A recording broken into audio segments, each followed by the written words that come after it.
thutha wa gũtũngĩũmbũkĩrĩra makĩrĩkana matikoretwo na ũigananu harĩ gũthitanga ateti arĩa manyitĩkana makiuna watho na makĩria arĩa maratũhuka mĩario ĩngĩcũngĩrĩria ngũĩ. Mũnini wa Inspector General wa borithi Gilbert Masengeri ahinyĩrĩirie gũtirĩ mũndũ wĩ igũrũ rĩa watho. The law is like a mirror.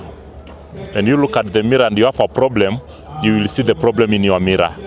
But the mirror will not remove that problem in you. The law applies to all.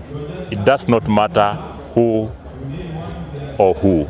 All have to obey and confine within the rule of law. And for your information, everyone has got a right. Akĩaria igongona-inĩ rĩa kũhinga kĩgomano gĩa Scouts mwena wa Thika, Masengeri augĩte watho nĩguo ũigananagia andũ othe na borithi matikoretwo makĩenderea mwena wothe wa kĩũteti harĩ ũthingatithia watho. Arĩtie ũrĩa mũtongoria wa kĩama kĩa Wiper Kalonzo Musyoka ahinyĩrĩirie minista wa ũgima wa mwĩrĩ Aden Duale Kĩongono kũrũmĩrĩra mĩario yake ya kũhanania Gĩkũyũ na Ahiti. The right of each and everyone does not suspend other people's rights. So you confine within the rule of law.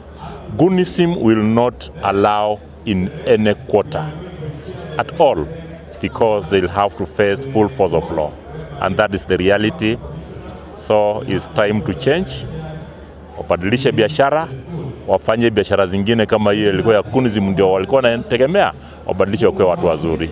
Kwa kama hao maskauti ya Kenya and will go far. Masengeri akĩongerera kuga borithi no mathiĩte na mbere na kũhĩtana na batoni ya Nyanake ĩrĩa ikoretwo igĩtũmĩrwo nĩ ateti gũthararia thayũ wa mũingĩ, akĩmoria kũgarũrĩra mĩtugo na kũnyita itemi harĩ gwaka bũrũri wao. Handũ-inĩ ha Kameme TV, njĩtagwo Matthew Ndung'u wa Mbũgua.